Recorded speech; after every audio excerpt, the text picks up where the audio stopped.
गुरुर्ब्रह्मा गुरुर्विष्णुः गुरुर्देवो महेश्वरः गुरुसाक्षात् परब्रह्म तस्मै श्रीगुरवे नमः तस्मै श्रीगुरवे नमः श्रीगुरवे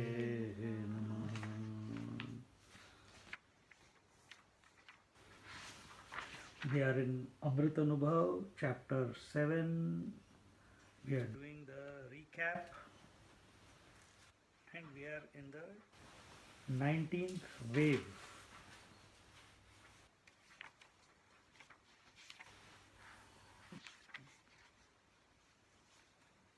And here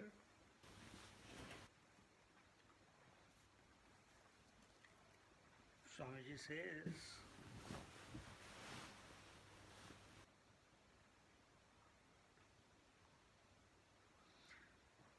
the reality is an experience without an experiencer. When the knower known do not come together, their dichotomy cannot be provided. When they come together also, the dichotomy cannot be proved because the separateness is gone. So whether they come together or not, they do not exist apart from their identity, their oneness. When the knower withdraws from the known, he loses the status of the knower. When he comes in contact with the known, he stays in that knowledge and both the knower and the known disappear. Just like when we are desiring something and when that desire becomes fulfilled, the desirer also vanishes and that object of desire also vanishes. The desirer and the desired become one. Similarly, in the mind also the knower and the known, they also become one.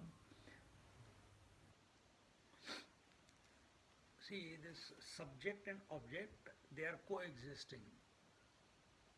Subject is also a thought, as in the mind it appears as I, and the object is also appearing as a thought.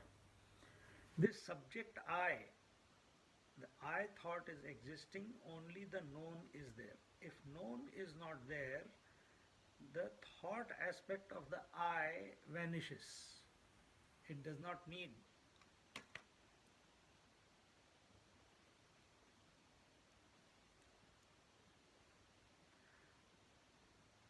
But the I continues because that is me. The I continues but without a thought. And that is what Swamiji is explaining. Knower without object of knowledge is Paramatma. So I without a thought is Paramatma. I without anything to perceive is Paramatma. Subject without an object is Paramatma, the truth, the reality. And knowledge without dichotomy of knower known is Paramatma. Or the object of knowledge which cannot be known is Paramatma. The object is none other than the I, meaning we are coming to that point where in everything is nothing but that one reality, as long as you do not create a distinction between the world and yourself. If you create the distinction that I am other than the world, I am other than the known, then the I thought and that thought will appear. If known is there without a knower, that known is also Paramatma. If the knower is without the knower is also Paramatma. See? So really speaking, everything is Paramatma. But this identification, this imagined division This imagined separation between me and that, between I and that, this is what is creating the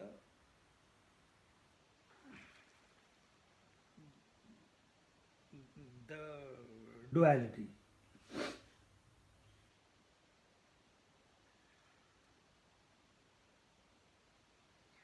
The truth is ekam, one, evam, essentially, advitiyam, without a second. It is non-dual. The one which cannot be separated from anything is that one. Ananta. In this one without a second, how can ignorance exist? Therefore, the thought of ignorance should be totally removed. The technique of withdrawing from the known, coming to the knower, inquiring into the nature of the knower, and to realize that the knower never was a knower are the steps on the seat of meditation.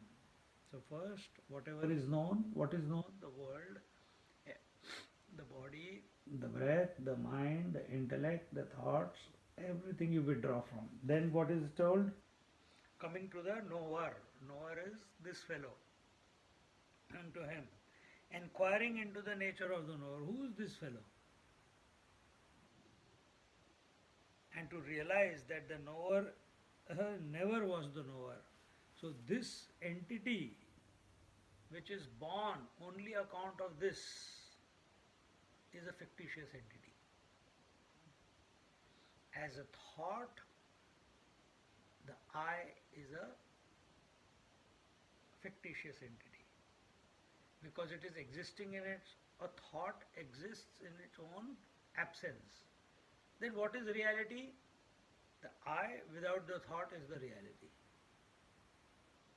The moment it takes a thought, the I becomes a thought, it is with respect to something. And therefore, coming, realize that the knower never was a knower are the steps on the seat of meditation.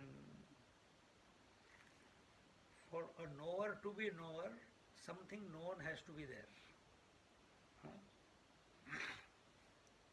But once one has withdrawn from everything,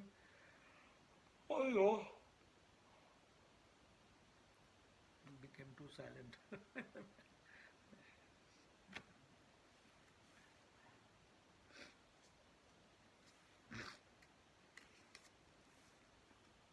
Now, in the 20th wave, creation is described. The world is the manifestation of knowledge, the self, the self, and not of ignorance. It is constant play of the seer and the seen, supported by one substratum, the pure consciousness. When one closes one's eye, the world of colors and forms no longer exist. What is removed is the relative perception of the seer with reference to the seen.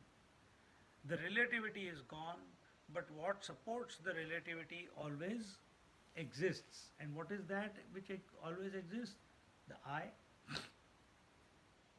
Where is the total relativity? In the mind. How do you perceive it? By way of thoughts.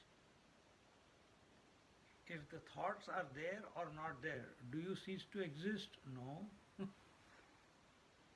That is the reality. The creation may not exist with reference to one seer, but it does exist for others who have their eyes open. Therefore, I is the substratum not only for one individual's experiences in the three planes of consciousness, but for the totality of experiences for the time unknown. This total relativity is supported by I, the Absolute. So, meaning what? That if you think that your mind is an individual mind, the teacher says no, there is only one relativity. It's a total mind. Once we start withdrawing from the known, this I, the substratum, is not only for substratum of your mind, it is the substratum of all the minds. Imagine a wave is thinking, it is still a wave, it is sitting in a satsang. And it says, oh, I, the essentially, I, what is I? Oh, I must be the water. I am the consciousness. I am the existence. Oh, it is not only in me, it is not only my substratum, one wave is saying, but it is the substratum of all the waves. When we think like this, it's, yeah, it is like that. So also it is true here. So this I, everyone calls themselves I. Then where is the difference? Because what thoughts you have are different to mine. But the I is the same. It's like, you know, yeah, it's like the dream. The example that is coming to me is, imagine an umbrella with many holes. It's one light appearing as many many lights. It's one sky.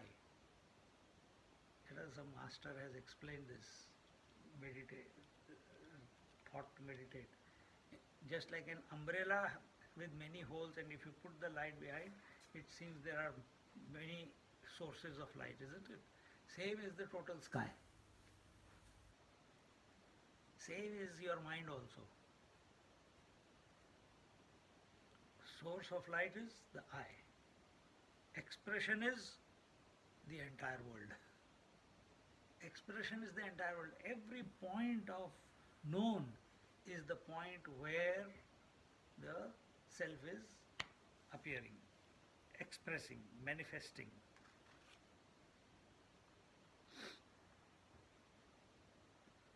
This knowledge will give us total dispassion towards the world. One more mirror, one more reflection, or many more mirrors and many more reflections make no difference to the I, the original face. I always, the substratum ever remains the same. Let there be many waves or let there be no waves. The waters have got no problem, no effect on it. In this total life principle, there are millions of knower known experiences of joys and sorrows, but the life supporting all is unaffected by them. This consciousness foundation is the substratum of the total world of subject-object relative expression. Therefore, to ask why, how, and by whom the world has been created is meaningless. Every creation is a work of art, however short-lived it may be. If the Lord does this with joy, we should also likewise be able to stand apart and watch the expressions of joys and sorrows of this cosmic principle, without excitement or a sense of tragedy. Spiritual unfoldment is not gathering specific knowledge. In discarding specific knowledge, there is no trace of ignorance. In retaining specific knowledge, there is only ignorance, and this leads to the insistence that ignorance is the cause of the world. So, what is specific? Everything that we know in this world is, chandelier is a specific knowledge, camera is a specific knowledge, stand is a specific knowledge, you are a specific knowledge, sofa is a specific knowledge. This is how our mind is functioning throughout, from one specific knowledge to another specific knowledge. The example we did in Panchadashi was that there is general light falling on the wall, but at places there is specific light also falling. See? So the window is open, now the day has come out, You can see everything, that is general light. But the sun comes at a particular angle and it shines on the on the wall. So there is one is general light and one is specific light. Similarly, there is general reality and there is specific. But when we focus on the specific, we forget about the general. And this specificity is that which is creating the individualness, creating the separation, it is creating the thought formation. The more we allow our mind to think about the general, the more it will dissolve.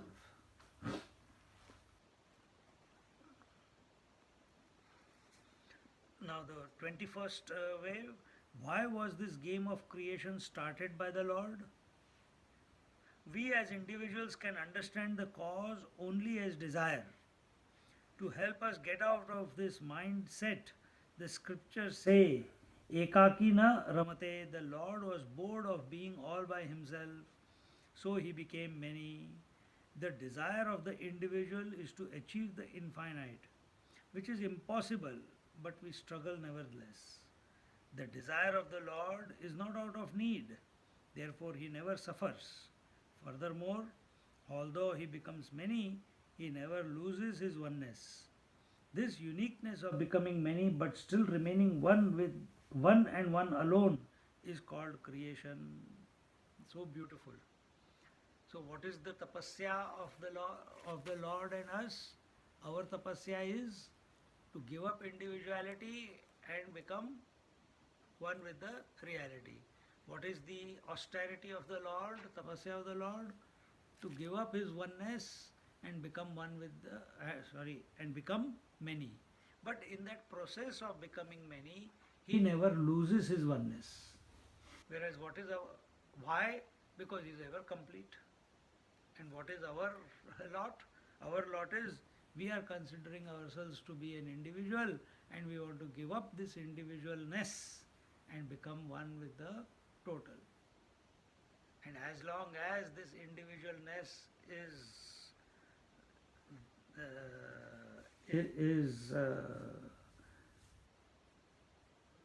the that I am an individual is a conviction in our mind, till then this merging or this realizing is not possible.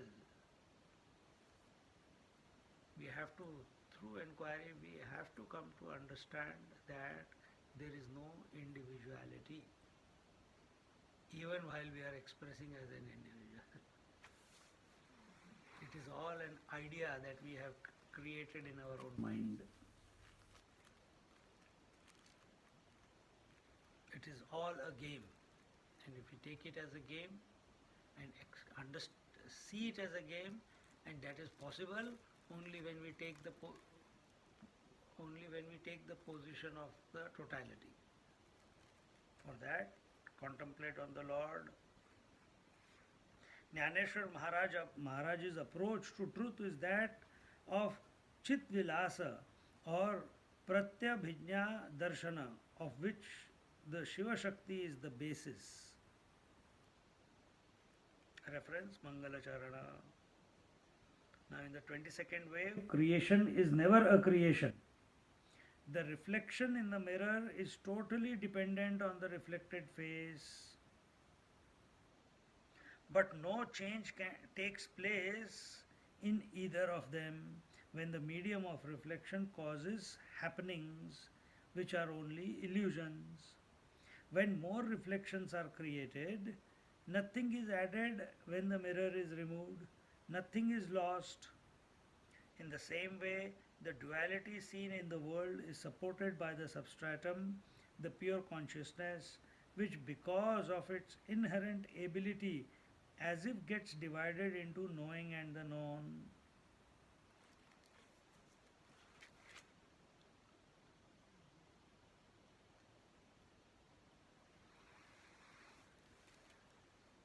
Think, when you are standing in front of the mirror,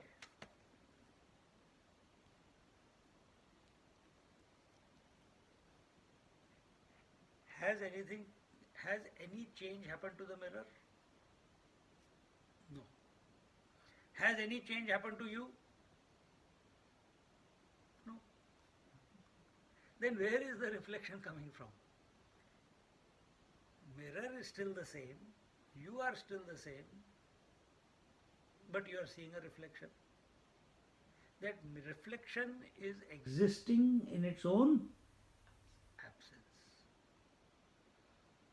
There is no change in the mirror, is as it is.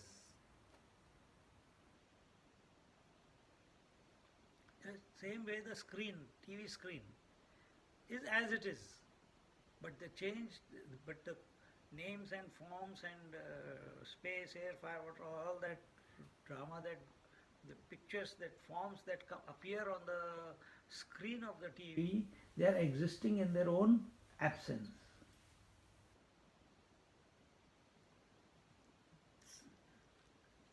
Exactly the same way. Here the example was you and the mirror. Now take that example, you and the mind. What is coming in the mind? Thoughts. What is their status? What is the status of the reflection in the mirror? Existing in its own absence. What is the status of the thoughts appearing in your mind? Existing in their own absence. Nothing has happened to you, nothing has happened to the mind. Because you and the mind here in this case are one and the same, but appearing to be separate.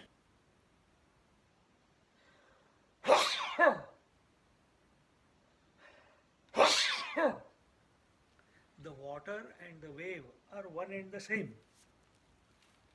But from the point of view of wave, the water and I, the wave, are separate. It is an imagined separation.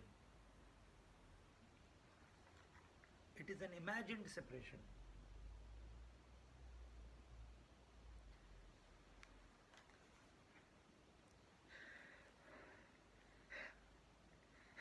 Hari Om.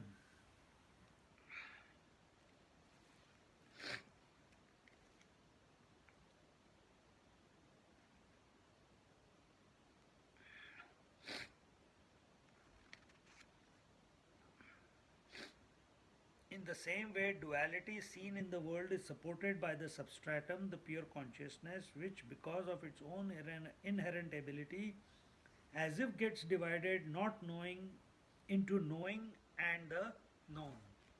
So just like the waves of the ocean, just like the water itself gets divided into many waves. Why? That is its nature. Similarly, this consciousness, this reality that we are, itself gets divided into I thought and that thought. That is the phenomena. Let it go on. You stand apart. The whole creation is thus a game of manifestation and unmanifestation. It is never it's never a de novo creation. Means everything, the seer and seen, are in me. But in reality, there is no in and out in the absolute. This is from, he's taking our standpoint and then suddenly taking it the absolute standpoint. From our standpoint, all in and out are in me. All the thoughts are in me. The whole world is in me. Nothing is outside of me. But then when you say in me, immediately the question, then what was, how can I be inside myself? So then immediately, but from the absolute standpoint, there is no in and out. The total game of the seer seen seeing is going on in me. I am the substratum of the dvandva, of the duality. This is the meaning of creation and recreation. Creation cannot be other than the created or the creator. Vibhuti cannot exist without the one whose Vibhuti it is. Vibhuti, manifestation, specific manifestation. So all the thoughts are manifestations of the consciousness that I am, and the consciousness is infinite in nature. Thoughts are finite in nature. Water is infinite in nature. Waves are finite in nature. So what are the waves? Manifestation of the waters. What are thoughts? Manifestation of the consciousness. But we are not able to see that at the moment. And for that, recognizing this whole thing, that is required, and that is called sadhana. Indicating the Paramatma with reference to creation is Vibhuti Puja. Indicating the same Paramatma without reference to the Vibhuti is yoga. That which is unmanifest alone has become manifest. Other than the one Tattva, nothing else is. There is nothing like ignorance or the creation of ignorance. How beautiful.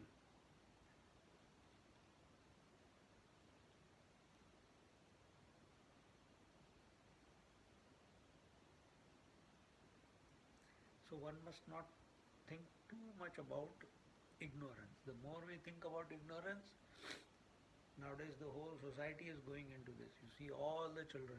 You ask them anything? I don't know. I don't know. They shrug their shoulders. No.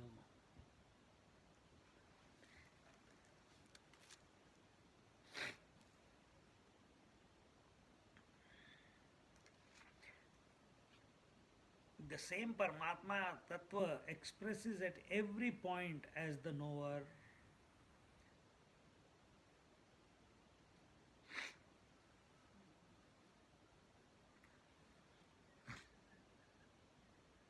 As we are going through all our experiences during the day, all the thoughts that we are going through every time, I am the only knower.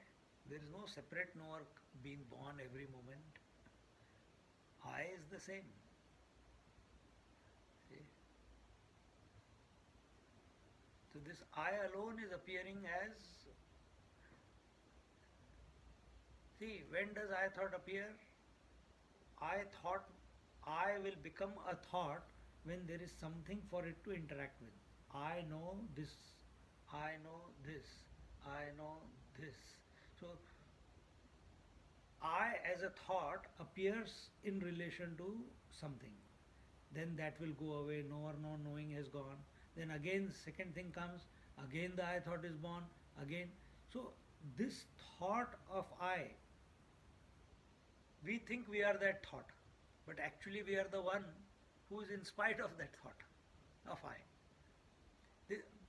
Who we are is alone expressing as I with respect to whatever is coming in the mind.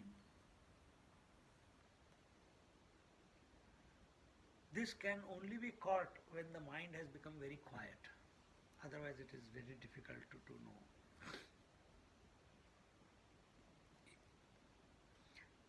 The same Paramatma Tattva expresses at every point as the knower.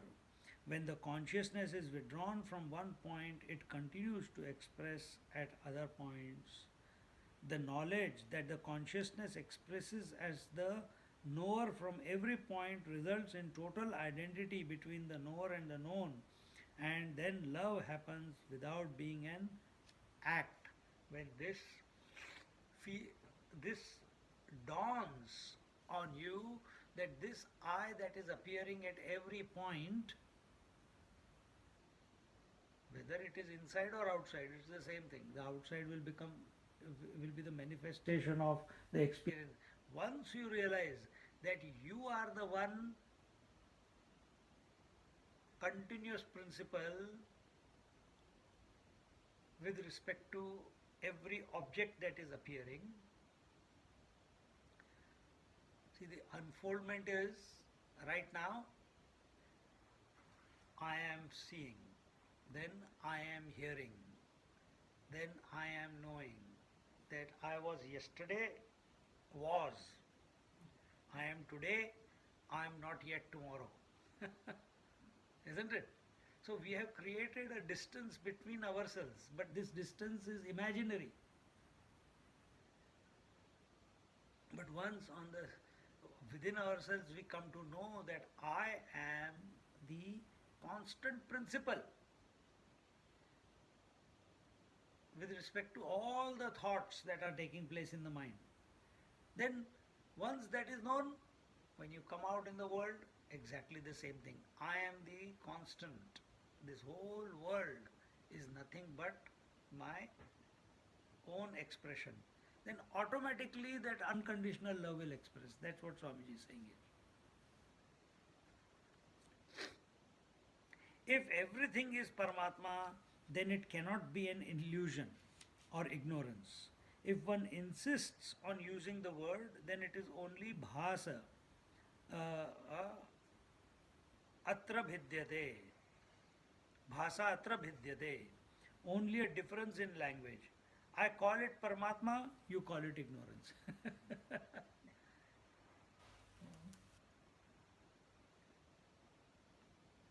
The manyness in the oneness is like Sutre Manigana iva.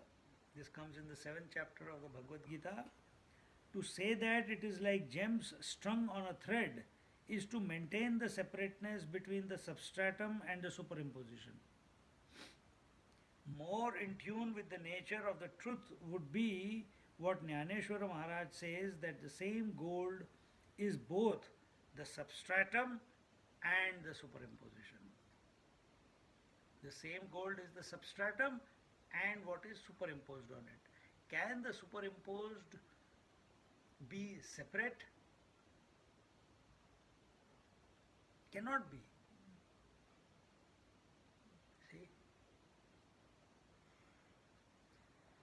This view was reflected fully in Saint's own life, where he never condemned even those who hurt him the most, but always tried to bring the castes together as devotees of the Lord, as the golden bead strung on the gold thread of devotion. Such a pure non-dual self, which is manifestation without manifestation, can only be seen with eyes closed. Avrita chakshuhu amrutatvam icchan. And in this way,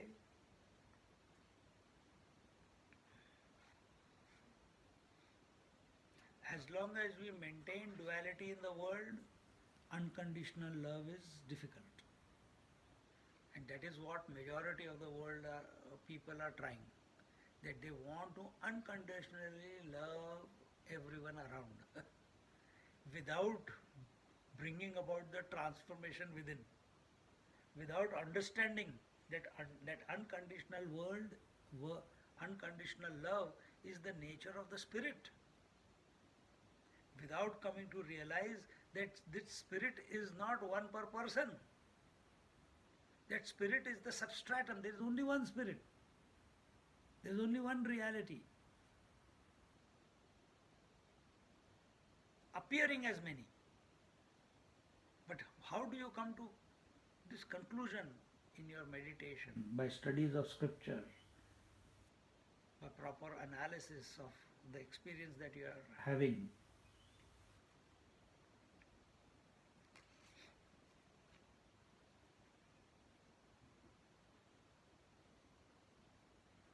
Just like the mother you and the daughter you are not, that is a superimposition on you. But is that mother other than the woman? No. Is that daughter other than the woman? No.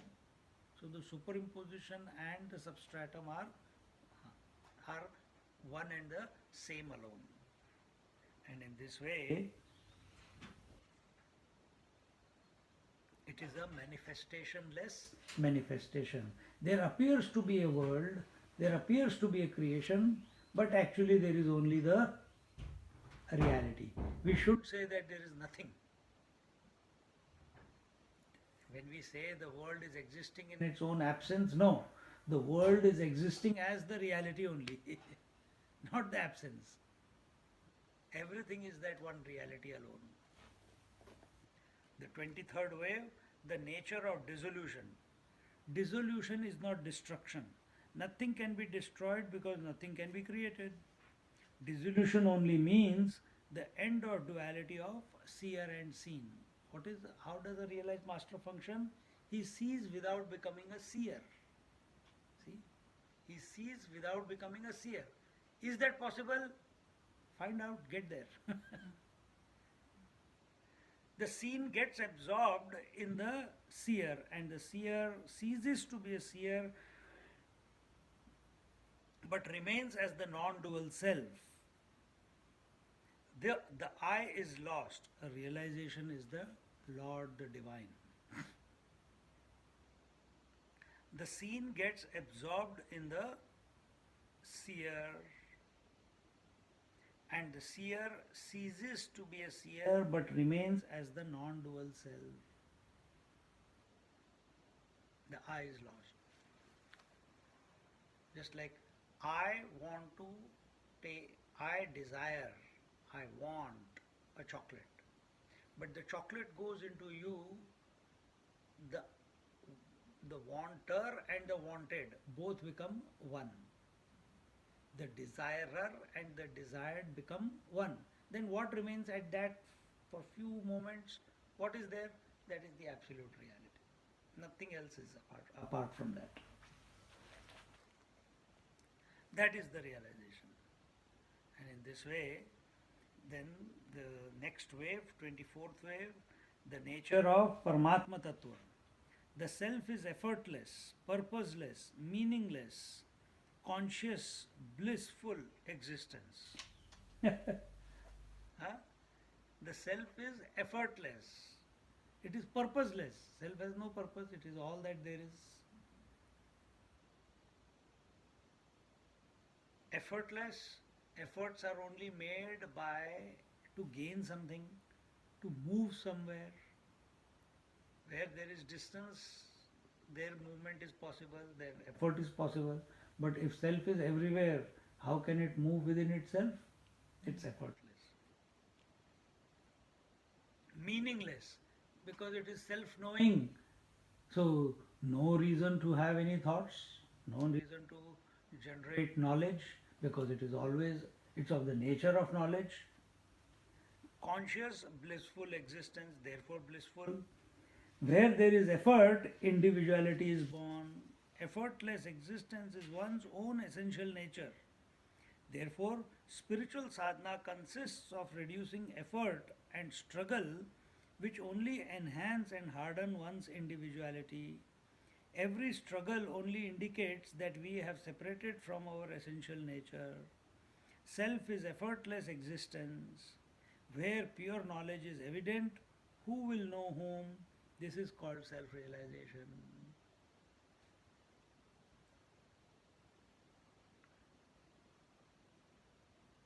So whatever sadhana we do, practices we do, we begin with, we made the effort to come here. I'm making the effort to speak. You are making the effort to listen. But it must lead to effortlessness. That means if we focus on the words, we'll continue to make the effort of listening. But if our attention is what the words are indicating, then we have reached the effortless stage. See?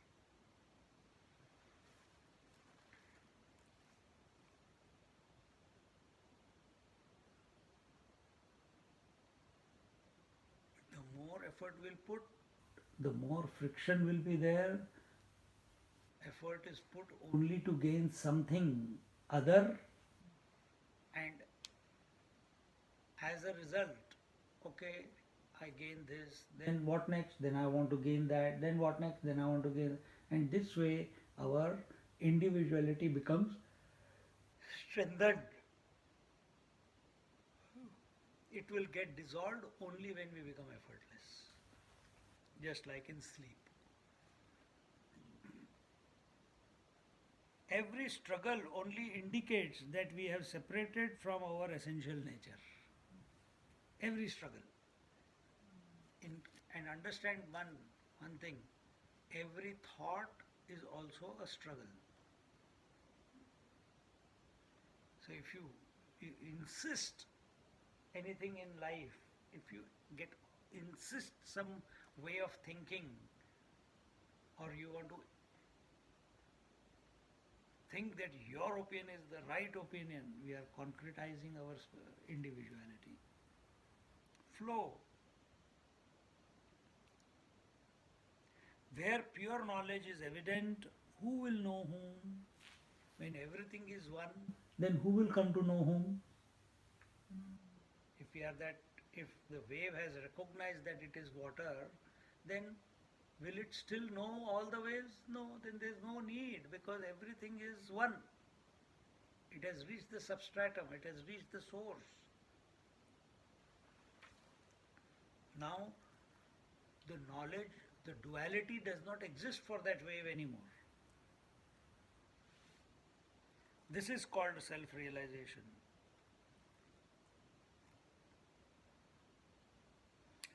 In the 25th wave, having explained one cycle of creation and dissolution, the manifestation restarts.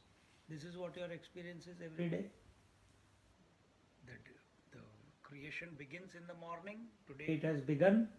It will dissolve by night. And then next morning again it will begin. And this cycle is going at a macro level and micro level. Continuously. The waker's creation begins and dissolves. The dreamer's creation begins and dissolves. The unmanifestation begins and that also dissolves in order to give a waking experience to start again. And this way, this is going on incessantly. To expect that this will stop is also a foolishness. The pure self again expands as the world of names and forms and becomes the knower. So this cycle of manifestation of knower, known and their absorption goes on eternally.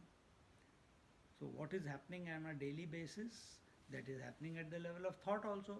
Thought appears, it manifests, then it unmanifests, then again another thought manifests and unmanifests. This manifestation, unmanifestation is the phenomena which is going on. The sunrise and the sunset is a phenomena. It is going on endlessly. You cannot stop it. So this cycle of manifestation of knower and known and their absorption goes on eternally. Ignorance cannot be the cause either of creation or of dissolution. This eternal game of knower known during duality being eternally played on the pure consciousness is what Bhagavan Krishna refers to when he says, "Many a births have I passed through, I know them all." This is the infinite expressing through the finitude and yet has not suffered the limitation of finitude. And this is exactly what is taking place at this moment when Sai Baba says, I am God and you are God. The difference is I know and you don't know. Here in this case, Krishna knows when he says, I have passed through many births. He knows that he is the substratum. And by being the substratum, he knows all the phenomena. Everything that has happened only in him, as him. But we, being the individual, being concretized in our individuality, taking on the conditioning of time, space and objectivity, we start feeling that we don't know. Start thinking that you are the substratum. Start being the substratum.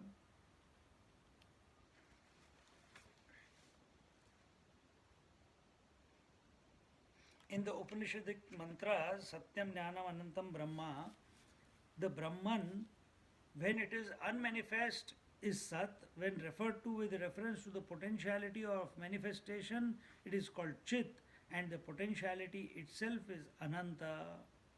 Even the statement, never was the pure self absent, is foolish because time concept is not yet born. Never was the pure self absent. These statements are made in the various places, but Jnaneshwar Maharaj takes us beyond that. It is because of I that there is a concept of time.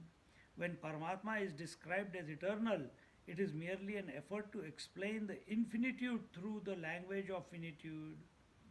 To say that Paramatma is everywhere is like saying that space is the reality. All these words are expressions of ignorance and not of reality. The light in the theater keeps shining whether there is performance on the stage or not. So also I, the Sakshi Chaitanya, the witnessing consciousness, have no value for any plane of consciousness. The presence or absence of the world does not influence the self. Meaning, this Sakshi, this witnessing consciousness, it witnesses the waker and the waking world, dreamer and the dream world, deep sleeper and the deep sleep, absence of both, previous two. But it does not get affected. And this witnessing is eternally going on. And the wakers, dreamers, and deep sleepers are eternally coming and going. And this eternally he is watching also. See? The Supreme Self, whether seeing or not seeing, is always of the nature of seeing without becoming the seer. So here the teacher is bringing our attention to our essential nature. We are always the seer, the seeing without becoming a seer. So, do you know yesterday you were the waker, dreamer, deep sleeper? Yes. If you became the waker, dreamer, and deep sleeper, then how could you watch? How could you know? You could not. So the fact is that you were seeing the appearance and disappearance of the waker and the waking world, dreamer and the dream world, and deep and the absence of both without becoming the seer. So seeing was taking place, but the seer was not born. See?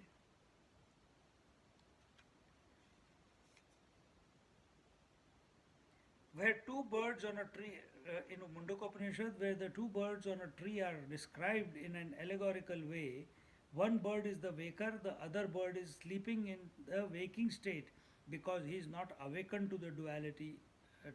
Awakened to the duality. Although he is supporting it, he is not influenced by it. The other bird eats the fruit, enjoys or suffers. There is no reason to find a cause as to how the pure consciousness sees itself as seer and seen. This is its nature. There is no need to attribute the cause to ignorance. As the creeper winds around itself and creates a house for itself, creation exists without being created. The self has infinite potentiality to manifest effortlessly. Do you have any difficulty in being the mother or no, the personality, the role that appears out of you? It's effortlessly taking place. The thoughts are effortlessly taking place. The hunger is effortlessly taking place. The breathing is effortlessly taking place. Waking, dream, deep sleep are effortlessly taking place. When you get identified with them, then the difficulty begins. But this phenomena is going on effortlessly. This manifestation, unmanifestation is going on effortlessly. And this is the nature of the self. To manifest and unmanifest. To support, in fact, to support the manifestation and unmanifestation. And even though the self